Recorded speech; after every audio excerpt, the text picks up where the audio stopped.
Olá, pessoal, tudo bem? Meu nome é Felipe Barcelos e eu faço parte da Papel Jurídico. Hoje nós vamos conversar sobre um tema que muito é debatido entre os acadêmicos e os advogados, que são a respeito do mestrado acadêmico em Direito.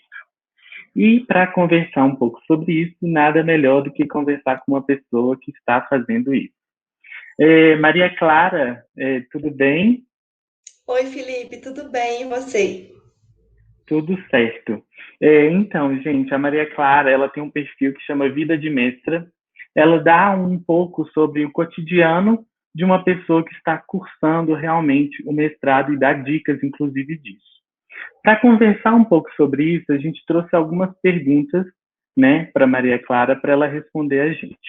A primeira, assim, que a gente teria para fazer para você, Maria Clara, é quais são os maiores desafios em se fazer hoje um mestrado no país? Bom, Felipe, eu acho assim que a escolha do tema do podcast foi bem precisa, porque a gente realmente tem essa necessidade de falar sobre. Um dos principais motivos de eu ter criado a página, inclusive, né, que você citou, a Vida de Mestra, foi essa necessidade de falar um pouco sobre essa trajetória, que é um caminho muito solitário, e ao mesmo tempo reunir dicas, informações e conhecimentos sobre isso tudo que a gente não encontra de maneira tão fácil, de maneira organizada. Eu mesma, na minha época de processo seletivo, tive muita dificuldade em encontrar informações, acabei fazendo uma grande coxa de retalhos de informações e pensei em reunir isso num perfil, né, para ficar de uma maneira mais horizontal e mais tranquila para quem pretende ingressar. Então, eu acho muito importante iniciativas como essa, né, do papel jurídico também, de trazer esse tema para a rotina do advogado, né? Porque, afinal de contas, estamos aqui falando sobre mestrado na área jurídica, que também pode ser uma opção de carreira, né? A academia.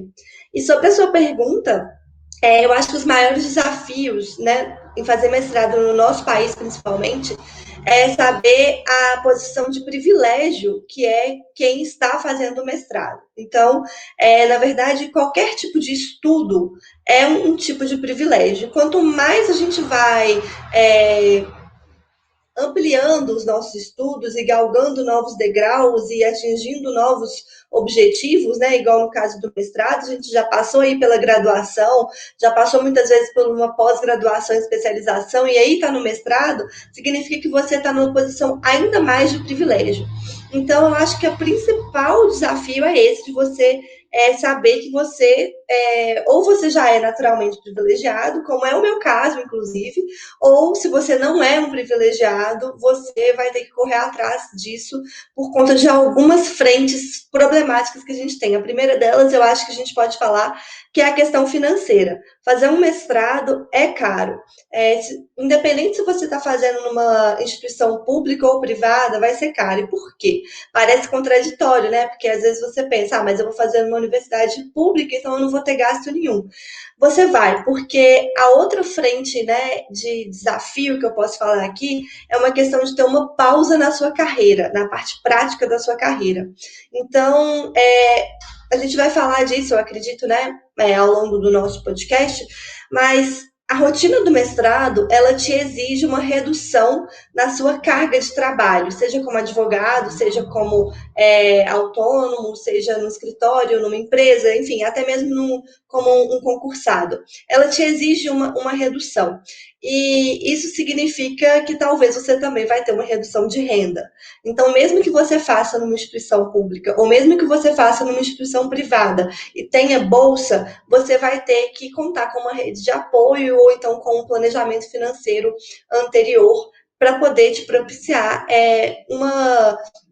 uma segurança nesse momento do mestrado, né? E aí, por fim, eu acho que o outro desafio que eu considero muito importante de ser falado é a questão da saúde mental do estudante de mestrado, né? Do estudante de pós-graduação. Aqui a gente está falando de pós-graduação stricto sensu, ou seja, mestrado, doutorado e pós-doutorado, e um dos maiores índices de questões mentais como depressão, ansiedade, insônia, síndrome do impostor e questões do tipo, estão exatamente nesse grupo focal de estudantes de pós-graduação stricto sensu. Um estudo recente, inclusive, mostra que estudantes de pós stricto sensu têm 6 vezes mais propensão a tais questões mentais e psicológicas e emocionais do que uma pessoa que não está nesse meio. Então, a gente tem que ter muito cuidado também com a questão da saúde mental. Então, acho que eu elenco esses 3 principais desafios, né? É a questão financeira, a questão de dar uma pausa, ainda que parcial, na sua carreira de forma prática, e a questão da saúde mental. Tudo isso dentro aí do pacote do privilégio. Exatamente. Concordo em gênero e número e grau com você. E já indo para a segunda pergunta, então, já dentro da sua primeira, quais os pontos mais importantes que você considera na preparação para o ingresso no mestrado? Bom, eu acho que você tem que conhecer as suas opções. Na verdade, antes de conhecer suas opções, você precisa entender por que, que você quer fazer esse mestrado. É porque você tem um sonho de uma carreira acadêmica? É porque você quer ser professor? É porque você precisa disso para dar um upgrade na sua carreira? Você quer sair da sua zona de conforto? Enfim, seja lá qual for a sua motivação, você tem que ter ela bem clara para você e você tem que saber até onde você é capaz de correr atrás dela. Porque vai ter muito desafio, vai ter muita. Você vai ter que correr muito atrás mesmo, muito estudo, muita dedicação. Então é preciso que você saiba que você está fazendo isso genuinamente porque você quer e porque faz sentido para você. Depois de analisar isso, é importante você conhecer as suas opções. Quais são as universidades da minha cidade, no meu estado, no meu país, sei lá, que ofertam o curso de mestrado ou doutorado? Quais são os programas de pós-graduação? Conhecer também as notas, né, os conceitos dos programas. Nós temos aí conceitos excelentes, com grau de universalização, com grau de grande aprofundamento de pesquisa, temos notas de alguns programas que estão ainda caminhando, que estão surgindo, então é importante você analisar.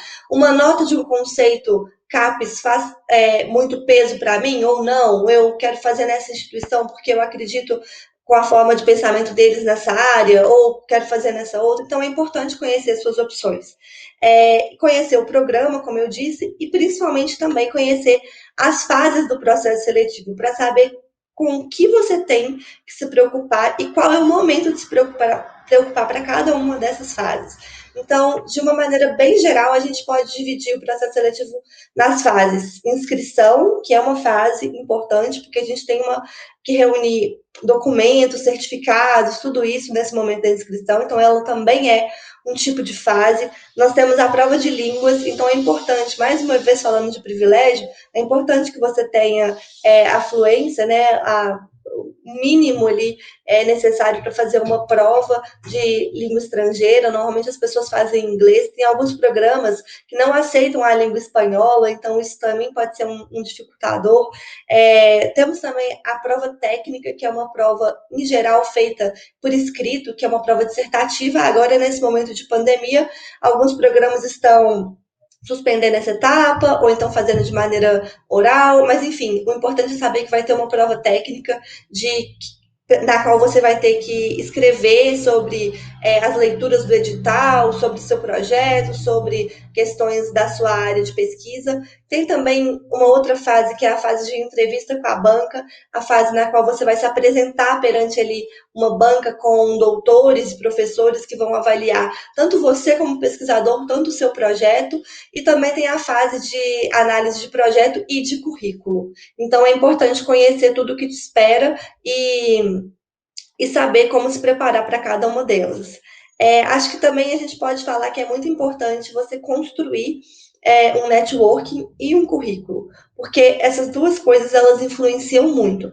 O networking, porque infelizmente a academia é uma área que a gente tem uma bolha, sabe? Uhum. É uma bolha que você vai tentando penetrar aos poucos, e nem sempre as pessoas que já estão na bolha querem facilitar a sua entrada. Então, eu acho que isso é uma coisa que, na verdade, acontece em qualquer profissão, em qualquer meio.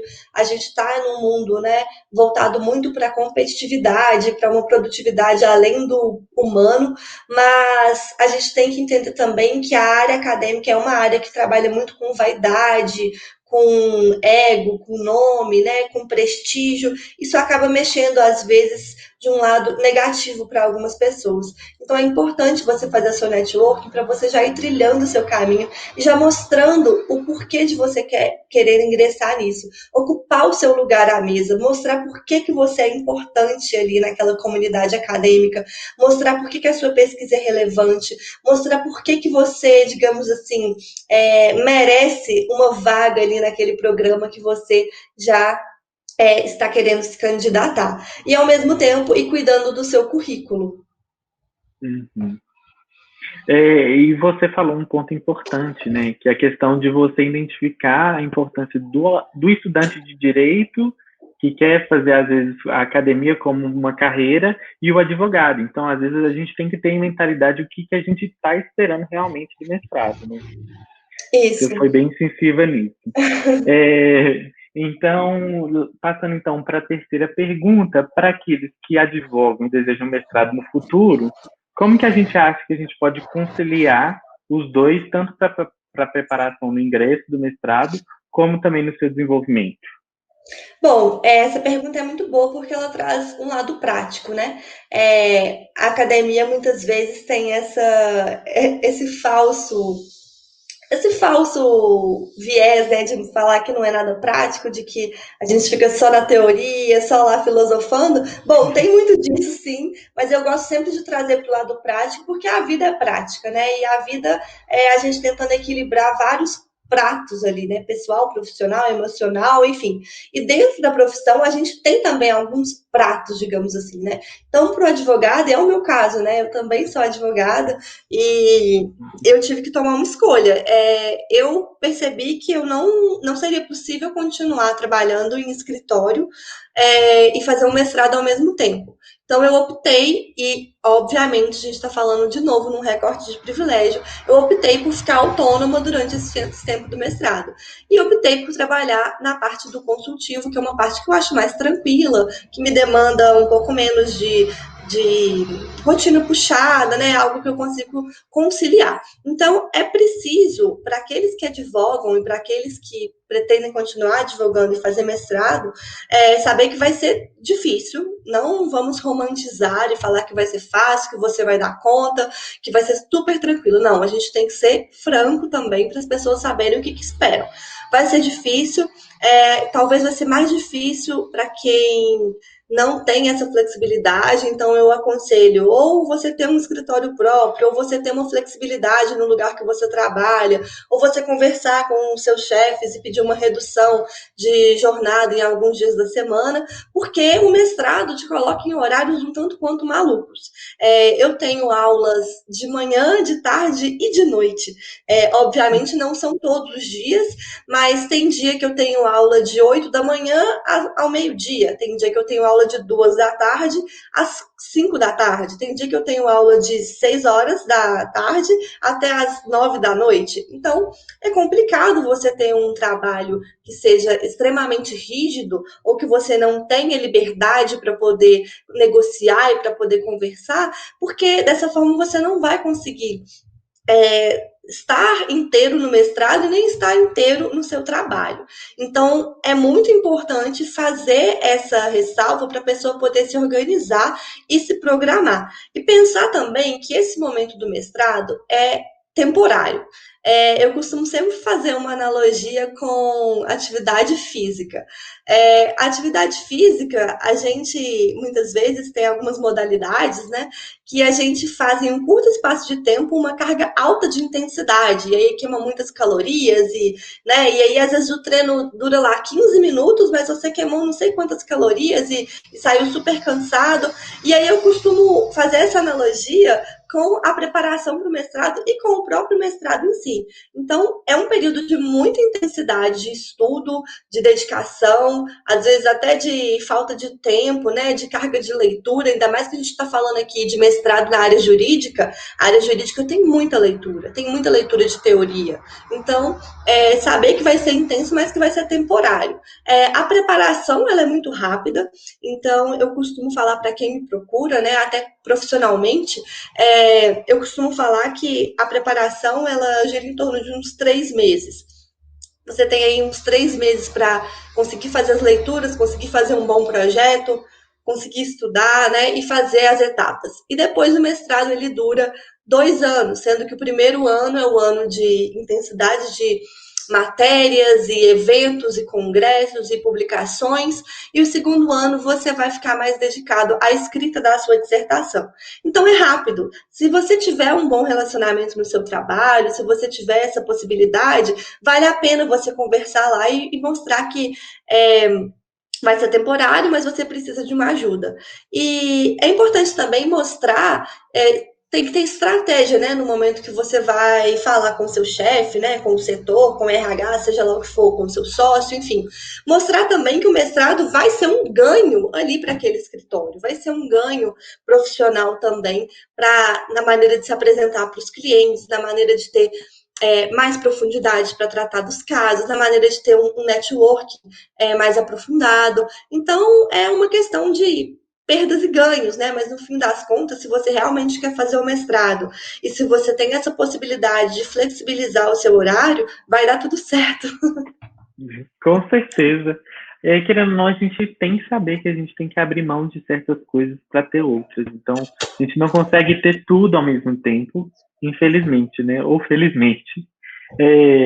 Dentro, então, dessa temática das polêmicas, né, do mestrado, a gente teve agora, né, recentemente, que o sistema de ensino começou a ter algumas mudanças e, sobretudo, inclusive no formato, que seria a tendência, então, da virtualização.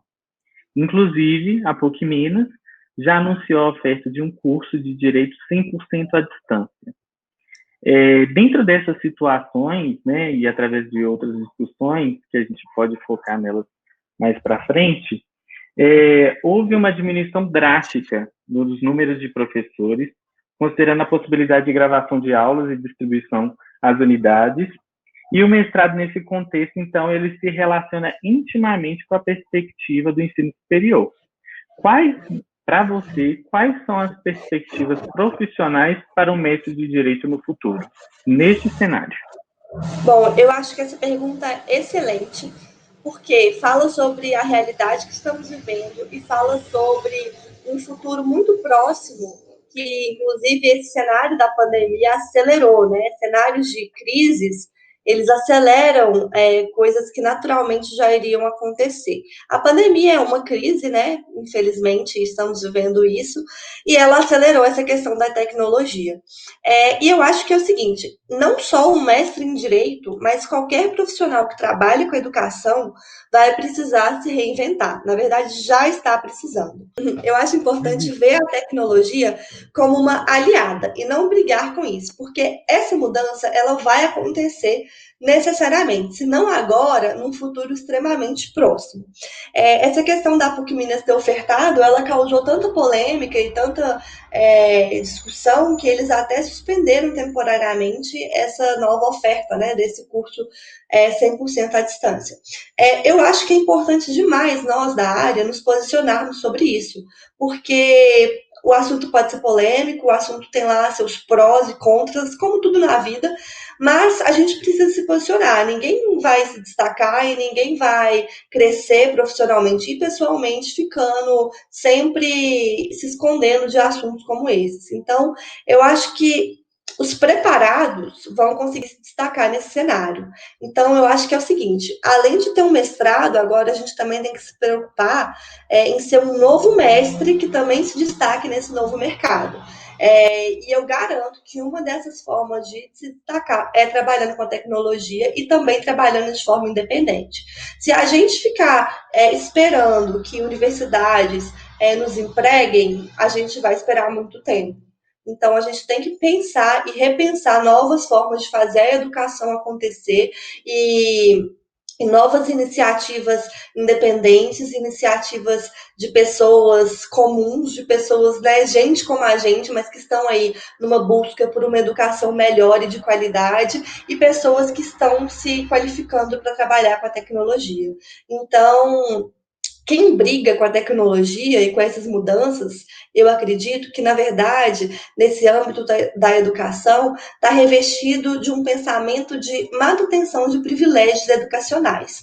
Então, é óbvio, a gente está falando aqui num recorte muito pequenininho, essa questão do ensino à distância, das tecnologias, dá pano para manga, né? A gente teria que falar de muitas outras coisas, então é um papo limitado, mas falando exatamente só nesse pequeno recorte que a gente está falando aqui agora, do posicionamento do mestre em direito é, frente, né, a esses novos desafios educacionais por conta da tecnologia, eu acho que muita gente é contra esse tipo de coisa para manter privilégios educacionais que só aqueles que podem fazer cursos presenciais podem ingressar, só aqueles que podem pagar cursos caros que poderiam fazer um mestrado, só aqueles que poderiam estudar nas melhores universidades porque elas são mais caras, porque elas são mais difíceis, que são os que conseguem uma profissão. Enfim, eu acho que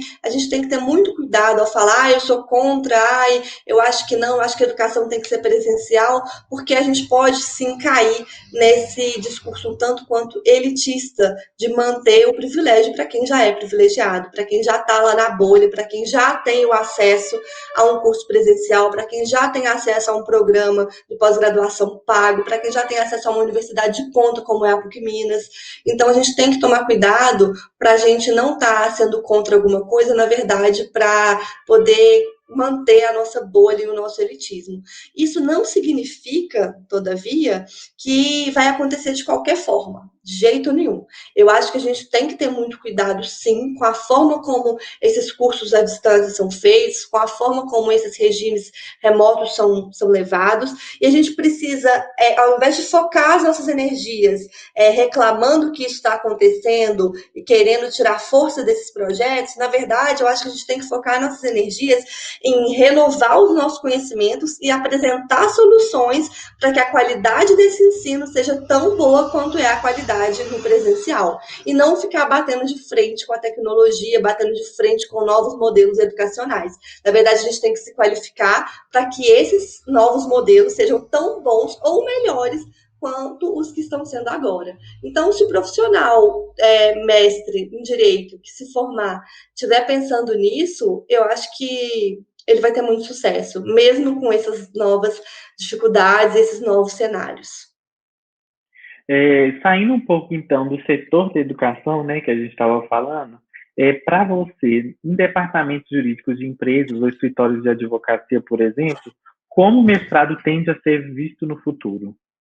Bom, o mestrado, ele é sempre bem visto, né? Em muitas empresas com planos de carreira, o mestrado possibilita, por exemplo, uma promoção, né? Chegar em um novo cargo, um aumento salarial. Nos concursos públicos, por exemplo, temos provas de títulos, que o mestrado conta ponto nessa seleção e aí demonstra essa valorização do conhecimento do profissional que teve esse cuidado em se aprofundar, em estudar. Mas é importante, como eu falei no início, a gente saber o motivo pelo qual se está buscando esse mestrado. Se for apenas um retorno financeiro, uma promoção, algo assim, eu acho que isso é um motivo raso para você se embrenhar nessa carreira aí na academia, no mestrado. Por quê?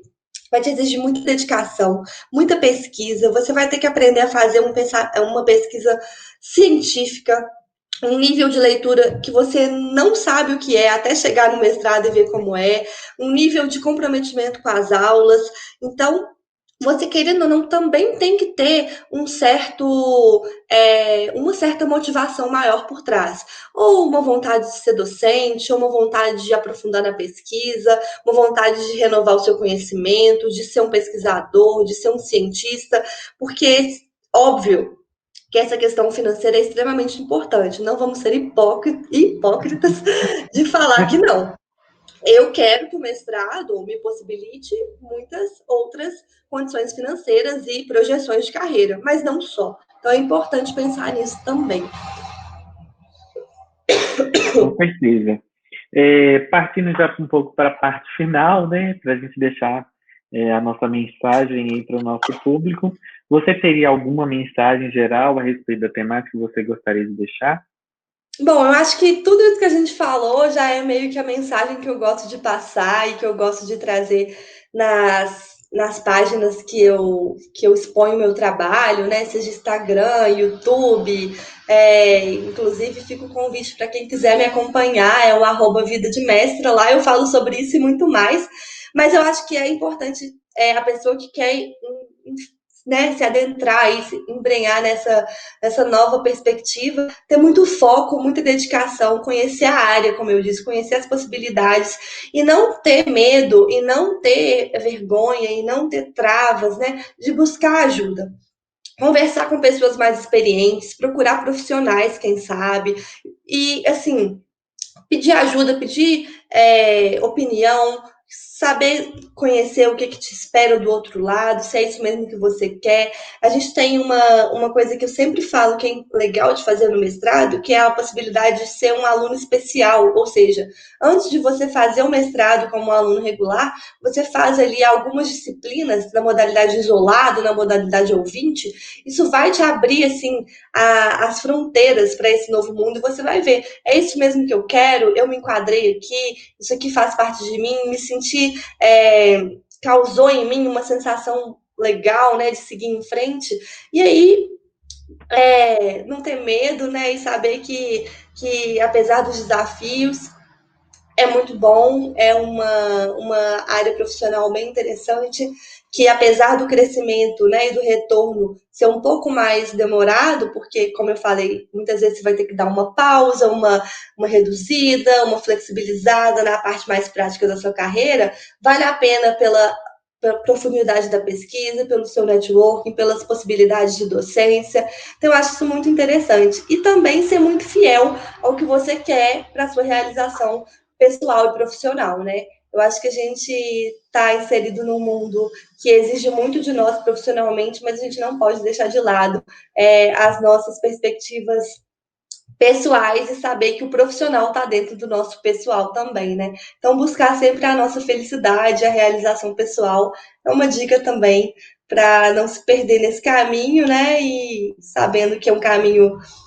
difícil, mas proveitoso e com bastante projeção para o futuro. Com certeza. Eu acho que o mestrado ele também vai muito além, né? Claro que a gente não pode ter hipótese da questão financeira, mas ele vai também de uma realização pessoal, né? Pode ser que às vezes você simplesmente quer fazer porque você quer aprofundar na pesquisa, para um conhecimento, às vezes que você vai aplicar no escritório, ou às vezes você vai aplicar de outra forma. Eu acho que estudo nunca é demais, mas a gente tem que lembrar que esse estudo nem sempre é tão acessível. Eu Isso. gostaria de te agradecer muito, muito pela sua presença. E eu reforço o convite para todo mundo acompanhar o Instagram da Maria Clara, que é o @vida de mestra. Lá ela dá diversas dicas sobre a temática. E, de novo, muito obrigado, Maria Clara, e muito obrigado a todos que nos ouviram. Eu que agradeço, Felipe. Muito feliz de participar desse projeto tão legal e tão inclusivo que é o papel jurídico. Eu fiquei muito feliz que eu já pude participar contribuindo para o blog. Foi muito legal a experiência. E agora, nesse outro formato de podcast, fiquei mais feliz ainda. Espero que tenha ajudado todo mundo que nos escutou, todo mundo que nos assistiu. E contem comigo.